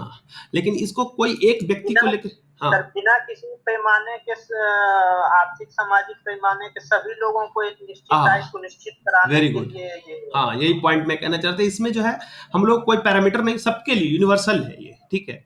उस बेसिस पर ये काम करता है कॉन्सेप्ट, यूनिवर्सल बेसिक इनकम है। चलिए कुछ पॉइंट इसके देख लेते हैं। ये जो कॉन्सेप्ट था वो गे स्टैंडिंग है, लंदन के यूनिवर्सिटी के प्रोफेसर हैं, उनके द्वारा दिया था। उन्होंने कहा कि गरीबी हटाने के लिए अमीर गरीब सबको एक निश्चित अंतराल पर तयशुदा रकम देने का विचार जो है सो उन्होंने पेश किया था। और इस विचार के तहत योजना का लाभ लेने के लिए किसी भी व्यक्ति को अपनी कमजोर सामाजिक आर्थिक स्थिति अथवा बेरोजगारी का सबूत देने की जरूरत नहीं पड़ी। अगर मान लीजिए हम आज 1 लाख रुपए महीना कमा रहे हैं, आप मान लीजिए 5 लाख रुपए महीना कमा रहे हैं, कोई मान लीजिए 10,000 रुपया कमा रहा है, हर किसी को सरकार जो है एक फिक्स इनकम दे, ठीक है। ऐसे में कह सकते हैं कि यूनिवर्सल बेसिक इनकम देश के प्रत्येक नागरिक को एक निश्चित समय अंतराल पर दिया जाने वाला बिना शर्त का जो है नगद हस्तांतरण, ठीक है। उनके अनुसार भारत में अगर यूबीआई को लागू करें तो उसमें जीडीपी का 3 से 4% जो है करीब खर्च आएगा, जबकि अभी जीडीपी का कुल 4 से 5% सरकार सब्सिडी में खर्च करती है। यानी उनका अपना कैलकुलेशन था कि अगर सरकार लागू करे तो जीडीपी में का जितना परसेंट सब्सिडी में खर्च करती है उससे कम में ही वो यूनिवर्सल बेसिक इनकम फिक्स कर पाएगी कि हर किसी को इतना पैसा तो मिलेगा ही मिलेगा। आर्थिक सर्वेक्षण 2016-17 में भी योजना को लागू करने के लिए 3 सुझाव दिए गए थे। उसमें पहला सुझाव था कि सबसे पहले 75% आबादी को लाभ दिया जाना था, और इसमें कहा गया था कि जीडीपी का लगभग 5%, 4.9% जो है सो हम इसमें खर्च करेंगे या उतना खर्च आएगा। हालांकि स्टैंडिंग साहब कहते हैं कि अगर आप यूबीआई देते हैं कि यूनिवर्सल बेसिक इनकम को फिक्स कर देते हैं तो आप सब्सिडी नहीं दीजिए, दोनों को साथ साथ चलाइएगा, तो फिर क्या होगा, आपका बजट खराब हो जाएगा। यानी आप सब्सिडी को चरणबद्ध तरीके से हटाइए और उसके बाद यूनिवर्सल बेसिक इनकम लाइए, इसमें सीधे लोगों के खाते में एक निश्चित रकम को जमा कीजिए। हालांकि आप अगर गौर करेंगे इधर के कुछ दिनों में तो कई तरह की चीजें जो सब्सिडी के रूप में मिलती थी धीरे धीरे सरकार ने उसमें कटौतियां की हैं। और आप अगर इकोनॉमिक सर्वे की रिपोर्ट को भी देखिएगा तो सब्सिडी पे जो बोझ पड़ता था सरकार का वो धीरे धीरे कम हो रहा है। आप इस रिपोर्ट को निकाल के देख सकते हैं। अब इसमें जो दो मुख्य अवधारणा है कि एक तो यह सार्वभौमिक प्रकृति का है, यूनिवर्सल है, सबके लिए है और लक्षित नहीं है। यानी कि कोई फलाना आदमी इतना रुपया तक कमाता है उसको देंगे ये वो, फिर उसमें क्या ना लीकेज होने लगती है, करप्शन होने लगता है, कई तरह की बातें आती है। तो भाई सबको हम देंगे। यह बिना शर्त होने वाला नकदी हस्तांतरण है जिसके लिए किसी भी प्रकार की पहचान करने बस आप का मतलब कोई एक डाटाबेस के आधार पर बना दिया कि हाँ ये सब भारत के नागरिक हैं, ये हैं, उसके आधार पर आपको जो है सो ये नकदी हस्तांतरण खाता में उनका बेसिक दिया जा सकता है। यूबीआई एक न्यूनतम आधारभूत आय की गारंटी है जो कि कंट्री आपको गारंटी दे रहा है कि आप इतना इनकम तो जनरेट करते ही हैं, जो प्रत्येक नागरिक को बिना किंतु परंतु के हर माह सरकार द्वारा दी जाएगी। इसके लिए व्यक्ति को केवल उस देश का नागरिक होना जरूरी होता है जहां इसे लागू किया जाए। तो ये इसका मेन जो है सो बेसिक कॉन्सेप्ट है कि किसको हम देंगे। मैंने बताया कि 2016-17 के आर्थिक सर्वेक्षण में इसका जिक्र किया गया था भारत सरकार ने उस समय, और उसके बाद फिर इलेक्शन वगैरह का भी ईयर था तो कई सारी बातें होती। सर्वे में कहा गया था कि केंद्र सरकार की तरफ से कुल 950 योजनाएं हैं जिसमें जीडीपी बजट आवंटन की हिस्सेदारी लगभग 5% है। और ऐसे में ज्यादातर योजनाएं आवंटन के मामले में बहुत छोटी हैं और टॉप 11 स्कीमों में कुल आवंटन का लगभग 50% हिस्सेदारी है। 950 योजनाओं में लगभग 11 स्कीम ही है जो 50% हिस्सेदारी खींच लेते हैं जितना पैसा खर्च होता है। बाकी के जो आपको करीब 930 स्कीम 940 स्कीम के आसपास बचता है वो फिर आधा हिस्सा लेते हैं। मतलब ये कितना डिफरेंस है। तो उन्हीं स्कीम्स में टोटल जो हम 5% खर्च करते हैं अगर हम उसको यूबीआई के तौर पर सोचें तो एक बेहतर विकल्प होगा। सभी को एक न्यूनतम जो है सो वेतन मिलेगा और एक अच्छा बेहतर जीवन हो, चूंकि उसके पास कुछ ना कुछ तो सबको इनकम होगा। और मार्केट में डिमांड सप्लाई का जो कॉन्सेप्ट है उसमें डिमांड भी बढ़ेगी क्योंकि सबके पास पैसा आएगा। जैसा कि मनरेगा आने के बाद कहा गया कि लोगों के पास पैसा आने लगे, लोग जो है सो अब देखिए गाँव घर में आपको जो है सो जब फसल का सीजन होता है तो लोग कहते हैं कि हमारे पास वर्कर नहीं होते हैं। तो इसका एक बहुत बड़ा रीजन कहा जाता है कि मनरेगा के चलते सबके पास अच्छी जीवन स्थिति आई, या फिर मार्केट में जो है सो महंगाई भी बढ़ी, डिमांड बढ़ा चुकी सबके पास। इसका जो है सो एक पंचायत लेवल पर एक पायलट प्रोजेक्ट किया गया था मध्य प्रदेश में, basic income universal basic income का एक पायलट प्रोजेक्ट के रूप में इसको शुरू किया गया था। उसका परिणाम काफी अच्छा देखने को मिला। इंदौर के 8 गांव में 6000 लोगों को 2010 से 16 के बीच में करीब 6 साल तक के लिए इस योजना को लाया गया था। पुरुष और महिलाओं को 500 रुपया और बच्चों को हर महीना 150 रुपया दिया गया। 5 साल के बाद इस स्कीम का लाभ मिलने से इन लोगों ने अपनी आय को बढ़ाने को स्वीकारा। अब होता क्या कि जो मान लीजिए छोटे इनकम वाले लोग हैं, कम इनकम वाले लोग हैं, वो छोटे इनकम वाले लोग क्या करते हैं कि अब उनको मान लीजिए हम किसी को हर महीना 1000 रुपया 2000 रुपया का हेल्प दे रहे हैं। अब उसी में से क्या करेगा, कुछ खाएगा, कुछ बचा के वो 4 मुर्गा खरीद लिया, एक बकरी खरीद लिया, फिर उसी में और थोड़ा अगले महीना भी पैसा आना है, फिर 2 बकरी और बढ़ा लिया, फिर थोड़ी सी पैसा बकरी का दूध बेचा, पैसा हुआ गाय खरीद लिया, थोड़ा सा किसी का खेत लेकर के जो है सो खेती करना शुरू किया। तो धीरे धीरे क्या होगा, उनका जो है सो अपलिफ्टमेंट जो है, इकोनॉमिक स्टेटस जो है सो बढ़ेगा। खास करके वैसे लोग जो कि गरीबी रेखा से काफी नीचे हैं। मिडिल क्लास वालों को हो सकता है बहुत फायदा ना हो, क्योंकि उनका तो लिविंग स्टैंडर्ड ऐसा है कि वो उतना पैसा हो सकता है कि अपने 2-4 दिन के पॉकेट खर्च में उड़ा ले, लेकिन उन लोगों के लिए बहुत ही अच्छा हो। यूनिवर्सल बेसिक इनकम का कॉन्सेप्ट जो है कई सारे देशों में मतलब जो है प्रयोग के तौर पे किया गया, कई सारे देशों में लाया भी जा रहा है। केन्या में इसका जो है बहुत अच्छा प्रयोग किया गया था। उसके अलावा आपको ब्राजील है, स्विट्जरलैंड है, कैलिफोर्निया है यूएसए का, इन सब में जो है आपको इसको जो है प्रयोग के तौर पर लाया जा रहा है या कहीं कहीं लाया भी। तो ये कोई नया कॉन्सेप्ट नहीं है। बात है कि हमारे यहाँ इसकी क्या सस्टेनेबिलिटी है, क्या हम कर सकते हैं। तो 2017 में नीति आयोग के जो उपाध्यक्ष थे पनगढ़िया साहब, उन्होंने कहा कि देश में जो है यूबीआई योजना के लिए आवश्यक वित्तीय संसाधन नहीं। क्यों नहीं है? तो उन्होंने उसका कैलकुलेशन दिया कि आय के मौजूदा स्तर और स्वास्थ्य, शिक्षा, बुनियादी ढांचा एवं रक्षा के क्षेत्र में निवेश के सापेक्ष में देश के पास 130 करोड़ भारतीयों के लिए उचित यूनिवर्सल बेसिक इनकम के लिहाज से पर्याप्त संसाधन है, क्योंकि हमको और भी कई जगह खर्च करना होगा। स्वास्थ्य के क्षेत्र में, शिक्षा के क्षेत्र में, हमारा जो है सुरक्षा क्षेत्र है। अब उन सब में खर्च के बाद हम फिर एक न्यूनतम रोजगार का जो है व्यवस्था करें, न्यूनतम आय का व्यवस्था करें। 2011-12 वर्ष के आधार को मानते हुए तेंदुलकर समिति ने गरीबी रेखा पर जो रिपोर्ट सौंपी थी, उसके मद्देनजर इस स्कीम को अमल में लाने के लिए भी भारी धनराशि की जरूरत होगी। अगर हम इसी को मान लें, क्योंकि करीब उसमें कितने प्रतिशत लोग थे? 21.92%, तो लगभग 22% लोग जो है हमारे आ गए। अब उन्होंने कहा कि अगर शहरी क्षेत्र को 1000 रुपये प्रति माह, उन्होंने कहा था कि मिनिमम मिलना चाहिए। 2011-12 में हमने बताया आपको 816 रुपया ग्रामीण क्षेत्र को। 2011-12 के दौरान मुद्रास्फीति और मौजूदा कीमतों को देखते हुए आंकड़ा काफी बड़ा होगा, लेकिन यह हर भारतीय को प्रति माह 1000 रुपया ट्रांसफर करने की कुल लागत लगभग 15.6 लाख करोड़ रुपए हो, और देश के पास जो है इतना वित्तीय संसाधन नहीं है। कहने का मतलब ये उनका स्टेटमेंट ही मैंने आपको इसलिए कोट कर दिया कि उन्होंने कहा कि भैया आप जो न्यूनतम मासिक आय का कॉन्सेप्ट कह रहे हैं कि इसको लागू किया जाए या देश इसके बारे में सोच सकता है, तो आपको रिसोर्सेज के बारे में भी सोचना होगा। आपको 130 करोड़ आदमी भी मान के चल रहे हो सकता है ये और ज्यादा हो। 2021 का जनगणना तो नहीं हो पा रहा है अभी, जब होगा फाइनल आएगा तो पता चलेगा और भी चीजें। तो कहने का मतलब कि आप इसको लागू कर पाएंगे या नहीं कर पाएंगे, इसके लिए आपको फिर एक एनालिसिस करने की जरूरत है। फिलहाल तो इस पर कोई ऐसा आगे काम हमारी आगे रिपोर्ट हमारे यहाँ नहीं आई है, लेकिन ये कॉन्सेप्ट है कि गरीबी को हम दूर करने में एक बहुत अच्छा इंपॉर्टेंट है। तो इसको भी आप जो है इंडिकेट कर सकते हैं, या हो सकता है आपका मेंस में क्वेश्चन ही आ जाए कि गरीबी क्या है, गरीबी को समझाएं, क्या न्यूनतम मासिक आय जो है गरीबी को दूर करने में सहायक हो सकता है, या भारत में इसकी क्या संभाव्यता है। इस तरीके से भी क्वेश्चन घुमा करके जो आजकल आ रहा है आपका क्वेश्चन करंट से जोड़ते हुए, तो वो आ सकता है। तो इसलिए आपके पास न्यूनतम मासिक आय का एक कॉन्सेप्ट और क्यों हो सकता नहीं हो सकता वो आपके पास रहना चाहिए। क्लियर है यहाँ तक सभी का? चलिए अब हम लोग कुछ स्कीम्स का चर्चा कर लेते हैं। जैसे मैंने स्कीम के बारे में आपको पहले भी बताया कि जितने भी स्कीम हैं, जितने भी कार्यक्रम हैं, तो सब कार्यक्रम कहीं ना कहीं गरीबी से लिंक होते हैं। इसीलिए मैं अगर कुछ कार्यक्रम बता दूं, कुछ कार्यक्रम ना भी आएगा इसमें, तो आप इसके लिए चिंतित मत होइए कि सर वो कार्यक्रम भी था, वो था। आप उसको अपना अपडेट कर लीजिए। अभी जो रिसेंट में बहुत चर्चा में जो कार्यक्रम चल रहा है, मैंने उसको ही केवल जिक्र किया है, जो कि करंट से जुड़, और लिख भी कितना पाएंगे आपके पास। यदि आपको लिखता है कि गरीबी उन्मूलन कार्यक्रमों का चर्चा कीजिए, तो आपके पास समय होता है 30 मिनट 32 मिनट, तो उसी आपको समय अंतराल में आपको देखना होता है। इसीलिए आपको जो इंपॉर्टेंट स्कीम्स है उसके बारे में ध्यान पे रखना चाहिए। सबसे एक तो इंपॉर्टेंट आपका है मनरेगा। हालांकि आप इसको बेरोजगारी में भी जिक्र करेंगे, क्योंकि बहुत सारी योजनाएं जो बेरोजगारी से जुड़ी हैं, जो स्वास्थ्य से जुड़ी हैं, कहीं ना कहीं फिर गरीबी से ही जुड़ जाती है। तो गरीबी में जो भी योजना है आप उसको जिक्र कर सकते हैं। मनरेगा के बारे में आप जानते हैं कि इसमें 100 डेज का जो है हम लोग रोजगार देते हैं। अगर नहीं मिलता रोजगार तो बेरोजगारी भत्ता की व्यवस्था है, 5 किलोमीटर की दूरी तक में आपको रोजगार देना है। और सूखाग्रस्त क्षेत्र में या फिर जनजातीय इलाकों में जो है वो 150 दिन तक के रोजगार का प्रावधान वगैरह इसमें किया गया है। मनरेगा में इधर हाल के दिनों में इसका जो है वेज लिमिट भी बढ़ा करके कितना किया गया है मनरेगा का पर डे का, कोई बताएंगे?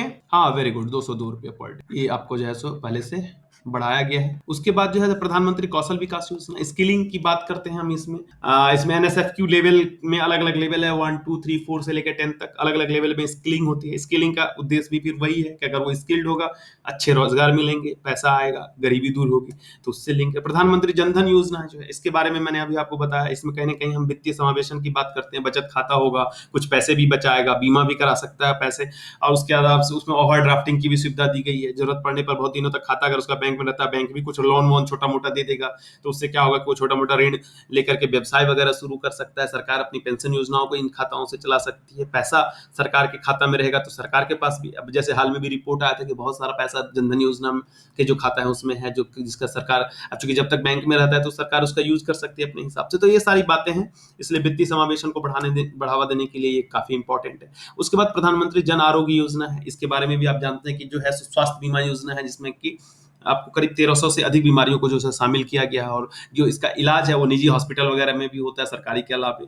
करीब 10.74 करोड़ से भी अधिक गरीब कमजोर परिवार और लगभग लाभार्थियों की संख्या में 50 करोड़ लाभार्थी, मतलब देश की कुल जनसंख्या जैसे मैंने आपको बताया लगभग 130 करोड़ है, तो उसका लगभग 45% 40 to 45% लोग जो है सो इससे कवर्ड हो जा रहे हैं संख्या के आधार, परिवार के आधार पर। करीब 11 करोड़ परिवार जो है सो गरीब परिवार जो है इससे लाभान्वित होगा, और 5 लाख रुपए काफी ज्यादा अमाउंट है। पहले एक चलता था आपको RSBY, उसका भी हो सकता है आपको कई जगह जिक्र मिलेगा, राष्ट्रीय स्वास्थ्य बीमा योजना। इसमें कितना था RSBY योजना में? किस 30,000 या 40,000? हाँ, 30,000 रुपया था, 30,000, तो 30,000 रुपया का मात्र उसमें लाभ था RSBY योजना में। हालांकि उस योजना को हटा करके ही इसको लाया गया, तो आपको उस सबका जिक्र नहीं करना। जो योजना रिप्लेस्ड हो गया और नया योजना में आ गया, तो कभी भी अपने नोट में या अपने आंसर में सबका जिक्र मत कीजिएगा जो रिप्लेस हो गया हो, जो अपडेटेड चल रहा है उसी की बात। उसी तरह आवास योजना है प्रधानमंत्री, इसमें जो है सो 2 लाख रुपए तक का सब्सिडी मिलता है ब्याज ऋण पर, और आपको जो है सो उसमें फिर medium group income, low income group, high income group करके अलग अलग तरह की सब्सिडी जो है 2022 तक सभी को आवास देने का इसमें लक्ष्य रखा गया। एक राष्ट्र एक राशन कार्ड वाला स्कीम जो है सभी आपको कोविड-19 के दौरान आपको देखने को मिला है कि बहुत ज्यादा इस पे जोर शोर से काम हो रहा है, और लेटेस्ट जो रिपोर्ट है उसमें करीब 23 या 22 स्टेट्स जो है इससे जुड़ चुके हैं। जो कोई व्यक्ति कहीं भी जाए तो उसको जो है सो उसका पीडीएस सिस्टम से लिंक्ड रहे और उसको जो है सो लाभ मिले अनाज। उसके बाद जो है सर ये प्रधानमंत्री आवास योजना में वो ऋण के रूप में मिल रहा है कि अनुदान मिल रहा है? उसमें 2.67 लाख रुपया का जो है सो करीब बनता है, आपको वो अनुदान मिलता है। लो सब्सिडी वाला ऋण भी है, इसमें अलग अलग तरीके का है। इसमें शहरी और ग्रामीण का भी आगे जिक्र कर दिए हैं। उसके बाद आपको गरीब कल्याण रोजगार अभियान भी है, हाल में ही आया था। इसके तहत जो है सो करीब 125 दिन का मिशन मोड में इसको आपको जितने भी आपको पीडब्ल्यूडी है, वाटर रिसोर्सेज है, या फिर जो भी कंस्ट्रक्शन से रिलेटेड या और भी जो डिपार्टमेंट है जो रोजगार दे सकते हैं, उनसे जो है सो ज्यादा से ज्यादा रोजगार लेने का प्रयास किया गया। करीब 50 करोड़ रुपए इसमें जो है सो उस समय निवेश किए गए थे। 6 स्टेट में जो है सो इसको इम्प्लीमेंट किया गया था, बिहार भी उसमें से था, जिसका उद्देश्य था कि कोविड-19 के कारण जो माइग्रेंट वर्कर वापस आ गए घर, उनको कैसे काम दे। और मनरेगा से तो उनको लिंक किया ही किया है। उसके बाद मनरेगा के अलावा गरीब कल्याण रोजगार अभियान, अपने यहाँ उसको जन जीवन हरियाली वगैरह से भी जोड़ा गया था, ताकि हम उसको रोजगार दे तभी तो उसके पास पैसा आएगा। उसके बाद आत्मनिर्भर भारत रोजगार योजना है, जिसके तहत जो है सो ईपीएफओ में यदि कोई नया संगठन आता है, कोई नया इस्टेब्लिशमेंट ईपीएफओ में खुद को रजिस्टर्ड कराता है, या कोई कर्मचारी है जो कि नौकरी खो चुका है, तो इस तरह के कर्मचारियों के लिए फिर ईपीएफओ एक सर्टेन अमाउंट तक उसको देगी, 75% वगैरह तक था कि वो निकासी कर सकता है उसके बाद एडवांस में। उसके अलावा जो है सो नए अगर उसके में आते हैं इस्टेब्लिशमेंट में नए एम्प्लॉय को रखा जाता है, तो उसका जो 10% का जो स्लैब है, स्लैब भी घटाया गया है। 12% था, उसको 10% फिलहाल कुछ दिनों के लिए किया गया है, और उसमें फिर उसको जो है सो बेनिफिट दिया जाएगा नए एम्प्लॉय के लिए। अप टू 100 इस्टेब्लिशमेंट तक के जो इस्टेब्लिशमेंट होंगे 2 वर्षों तक के लिए उसको जो है सो लाभ दिया जाएगा। इस तरह की बातें की गई थी। ये सारे स्कीम्स आप लोग अभी पढ़े होंगे रिसेंट में। तो इसका उद्देश्य फिर यही है कि भाई ज्यादा से ज्यादा नौकरी का सृजन हो, प्रोत्साहित करना एम्प्लॉयर। प्रधानमंत्री ग्रामीण आवास योजना ग्रामीण विकास मंत्रालय के तहत चलता है। इसमें जो है सो आपको सोशियो इकोनॉमिक सेंसस जो हमारा 2011 का, उसी के आधार पर लाभार्थियों का चयन होता है, और उसमें कई तरह के लाभार्थी का अपना कैटेगरी बटा हुआ है। बंधुआ मजदूर हो सकते हैं, SC STs हैं, विधवा महिलाएं हैं, या रक्षा क्षेत्र में मारे गए जो हमारे सैनिक हैं उनके परिजन वगैरह, ये सब है। तो इसको जो है सो हमको कच्चे घरों से निकाल करके पक्के घरों तक ले जाना है। इसके लिए इंदिरा आवास योजना पहले चलती थी, एक तरह से समझिए उसी को जो है सो इन्होंने अपग्रेड किया, और विभिन्न तरह की आवास योजनाएं, चाहे बीडी वर्कर के लिए चलता था, इंदिरा आवास चलता था, इन सबको मर्ज करके एक सिंगल इंटीग्रेटेड प्लेटफॉर्म पर लाया। ग्रामीण और शहरी के लिए अलग अलग है। ग्रामीण विकास मंत्रालय चलाता है ग्रामीण वाला को, शहरी मंत्रालय चलाता है प्रधानमंत्री शहरी आवास योजना को। उसके अलावा आपको दीनदयाल अंत्योदय योजना है, आपको राष्ट्रीय ग्रामीण शहरी आजीविका मिशन के तहत जो है, तो ये योजना भी आपको एक तरह से जो है सो गरीबी को कम करने के लिए, खास करके शहरी और ग्रामीण गरीबी दोनों को कम करने के लिए अलग अलग तरीके से आता है। ग्रामीण भारत के लिए अलग है, शहरी भारत के लिए अलग है। इसमें सेल्फ हेल्प ग्रुप वगैरह का कॉन्सेप्ट है कि भाई हम महिलाओं को SHG से जोड़े, वो अपना सेल्फ हेल्प ग्रुप बना करके उसको सर्टेन लोन वगैरह प्रोवाइड करा करके कम रेट पर, ताकि वो कुछ अपना नया रोजगार, जैसे कि कोई पापड़ बनाना चाहता है, कोई ऊन का व्यवसाय करना चाहता है, कोई कुछ करना चाहता है, तो इस तरह से ग्रामीण स्तर पर या फिर शहरी स्तर पर जैसे हम इसके अलावा कृषि या गैर कृषि जितने भी तरह के आजीविका है उनको बढ़ाना। उसके अलावा आपको पशुपालन है, हेचरी है, फिशरी है, कई तरह के इसमें जो है सो कार्यक्रम है, जिसके तहत जो है सो प्रयास किया जा रहा है कि लोगों का इनकम, ग्रामीण पीपुल का इनकम जो है सो बढ़े, महिलाओं का भी सशक्तिकरण हो। तो ये सारी योजनाएं आप लोग जानते हैं, बस मैं इसको हिंट कर दे रहा हूँ कि ये सारे पॉइंट्स आपको यहाँ रखने। इसके अलावा कोविड-19 के दौर में जो है वर्ल्ड बैंक ने भी गरीबी को हटाने के लिए, क्योंकि कोविड-19 के दौरान मैंने बताया कि आपको कई सारे लोग जो है सो गरीबी रेखा के नीचे चले आएंगे, क्योंकि बहुत लोगों का रोजगार छूट गया है, बहुत लोग जो है सो हेल्थ के चलते काफी ज्यादा अपना जो भी सेविंग वेविंग था खर्च कर चुके हैं, तो ऐसे में उनका उम्मीद है कि वो लोग गरीबी रेखा से नीचे आएंगे।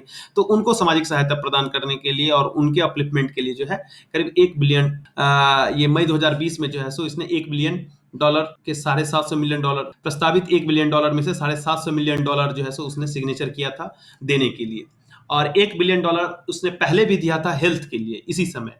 तो करीब $2 अरब जो है उसने जो है सो दिया है वर्ल्ड बैंक ने। इसमें $1 अरब अमेरिकी जो है सो स्वास्थ्य क्षेत्र में मदद करने के लिए, और 1 अरब जो है सो तो स्वास्थ्य क्षेत्र में भी मदद अल्टीमेटली कहीं ना कहीं वो गरीबों के लिए सहायता करेगा, और $1 अरब जो है सो डायरेक्ट रूप से गरीब या कमजोर जो परिवार है उनको सामाजिक सहायता प्रदान। तो ये वर्ल्ड बैंक का जो हेल्प है ये काफी ज्यादा जो है प्रभावी होगा गरीबी को कम करने के लिए। इस सहायता को 2 चरणों में बांटा गया है। वित्त वर्ष 2020 के लिए $750 मिलियन का तत्काल आवंटन, और $250 मिलियन का जो दूसरा किस्त है वो 2 वर्ष 2021 में दिया जाना। तो $750 मिलियन जो है मई 2020 में उसने वर्ल्ड बैंक ने जो है सो अपने सिग्नेचर कर दिए हैं प्रस्ताव पर, और दूसरा वाला जो है सो अब आने वाला होगा। इसका रिपोर्ट अभी मैंने देखा नहीं है, अभी लेटेस्ट। तो कहने का मतलब वर्ल्ड बैंक भी जो है सो एक अच्छा खासा अमाउंट जो है सो भारत को इन गरीबी से लड़ने के लिए आपको, तो ये लेटेस्ट रिपोर्ट है, इसको अपडेटेड आप इसको जोड़ सकते हैं अपने फैक्ट या डाटा सीट। यहाँ तक क्लियर है सभी को?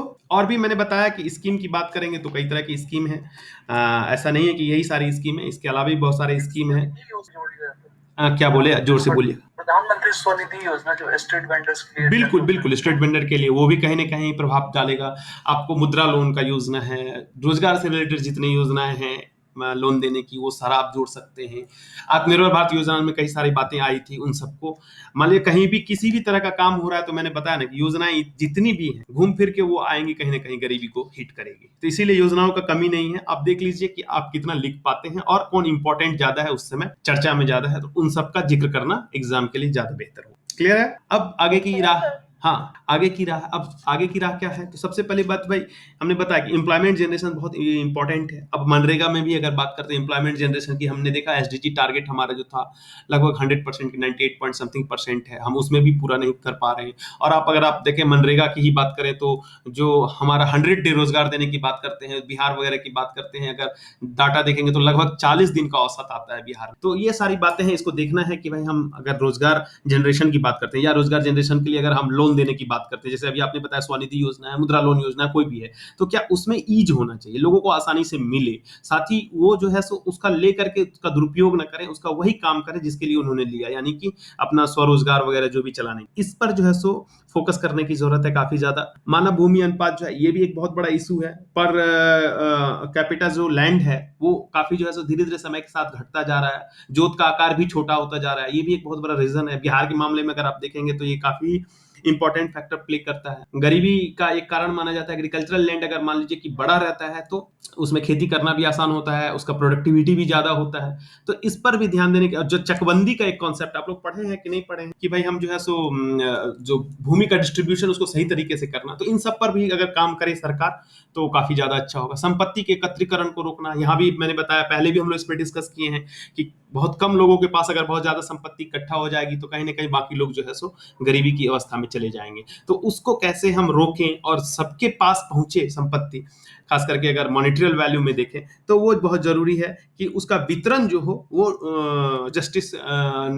जस्टिसेबल हो, न्याय के रूप। कहने का मतलब जीडीपी तो देश की बढ़ रही है लेकिन गरीबी भी बढ़ रही है, तो ये एक तरह से हास्यास्पद स्थिति होती है। जीडीपी बढ़ रहा है, पैसा तो देश का बढ़ रहा है, साथ में गरीब की संख्या क्यों बढ़ रही है? क्योंकि पैसा कुछ ही लोगों के पास बढ़ रहा है। तो सरकार को इस तरह से स्कीम करना है, इंप्लीमेंट करना है, चाहे सोशल सिक्योरिटी स्कीम के माध्यम से। अब जैसे कि आपको एक एग्जांपल के लिए बताया, आपके यहाँ एक लिया जाता है सीएसआर, आपने सुना है? कॉर्पोरेट सोशल रिस्पॉन्सिबिलिटी, ठीक है। अब उसमें कितना परसेंट तक लेने की बात होती है? सर 2%, हाँ, जिसके 400 करोड़ से ज्यादा का टर्नओवर है। हाँ, तो अब जैसे कि ये सीएसआर का रेट 2% है, अब उसमें भी कंडीशन लगा दिया इतना करोड़ का टर्नओवर ये है, तो अगर इस सबको हम अब उसमें जो ज्यादा बेनिफिट कमाने वाली कंपनियां हैं तो उन सबको ले सरकार इस तरह से कि भाई इतना परसेंट से अगर आप ज्यादा बेनिफिट कमाते हैं पर ईयर तो हम इतना, इस तरह के कुछ स्कीम्स या इस तरह की कुछ बातें की जा सकती हैं, ताकि संपत्ति एकत्रित ना हो जाए किसी व्यक्ति विशेष के पास, वो फिर सरकार के पास आ जाएगी तो सरकार सोशल सिक्योरिटी स्कीम चलाए।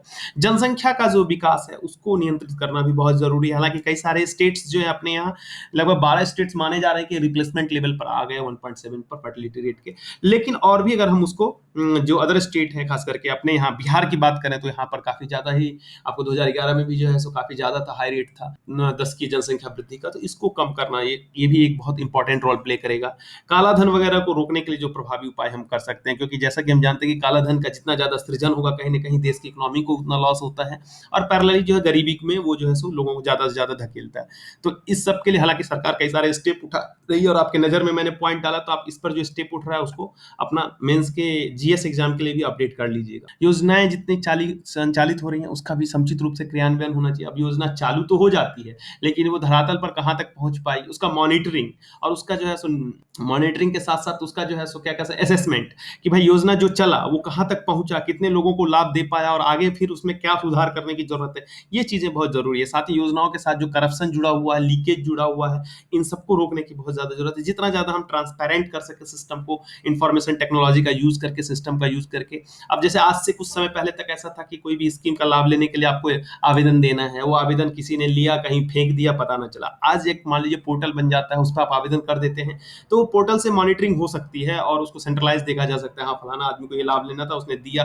और आप देखते हैं कई सारे सॉफ्टवेयर से, आवास योजना में आवास सॉफ्टवेयर करके आया, और भी अभी प्रधानमंत्री आवास योजना में कई तरह का पोर्टल का सिस्टम है, मनरेगा में पोर्टल के थ्रू बहुत सारा काम होता है। तो इससे क्या होता है कि योजना में पारदर्शिता आती है। तो योजनाओं का समुचित क्रियान्वयन हम करें, निजी निवेश वगैरह को प्रोत्साहित करना, आप देखते हैं इसके लिए सरकार हालांकि कई सारी चीजें हैं, एफडीआई वगैरह को रिलैक्स करती है, कई सारे नॉर्म्स को। तो इससे क्या होगा कि कहीं ना कहीं प्राइवेट कंपनियां ज्यादा ग्रो करें, तो रोजगार वगैरह, मुद्रास्फीति वगैरह पर नियंत्रण, ये भी बहुत जरूरी है। और इसके लिए आप जानते हैं आरबीआई अपनी पॉलिसी लाती है, उसमें शॉर्ट टर्म लॉन्ग टर्म अलग अलग तरीके की पॉलिसी है, जिसमें कि मनी टाइट, मार्केट जो है वो टाइट ना हो, उसमें फ्लेक्सिबिलिटी बनी रहे, और मुद्रास्फीति की स्थिति ना, महंगाई बहुत ज्यादा न बढ़ जाए, इसको नियंत्रित करने के लिए आरबीआई जो है सो कई सारे उपाय करती है। इसके अलावा भी कई तरह के और उपाय हो सकते हैं, जैसे कि अपना मान लीजिए सरकारी खर्च है उसको हम कम कर सकते हैं। बहुत तरह का अनावश्यक खर्च होता है हमारा, जो मान लीजिए बिजली का डिस्ट्रीब्यूशन होता है, उसमें ट्रांसमिशन लॉस होता है, उसमें कितना हमारा लॉस होता है। कई तरह की छोटी छोटी चीजें हैं जिसमें जो कि हम अपना दिमाग लगाएं तो उसको और बेहतर कर सकते हैं, और उसको और जो है सो हम गरीबी को रोकने में जो है उन सबको उपयोग में ला सकते हैं। जैसे कि आप डिसइन्वेस्टमेंट करते हैं, तो उसके लिए ऐसी नीति बनाइए, उन सबका सही तरीके से फिर इन्वेस्टमेंट कीजिए, उन संसाधनों का खर्च को कैसे कम करें, विभिन्न प्रकार के, उसको देखना होगा। तो कई तरह के छोटे छोटे उपाय हैं, लेकिन मेन जो इंपॉर्टेंट उपाय है यही सब है कि अगर इन सब पर काम करें तो निश्चित रूप से कहीं ना कहीं हम जो है सो गरीबी को बहुत हद तक कम करने में जो है सो सक्षम हो सकते। क्लियर है यहाँ तक? ठीक है। अब किसी के मन में कोई डाउट है तो बताइए। थोड़ा सा हम लोग फास्ट चले हैं, तो लेकिन टारगेट था कि हम लोग इसको बहुत दिनों से खत्म नहीं कर पाए थे।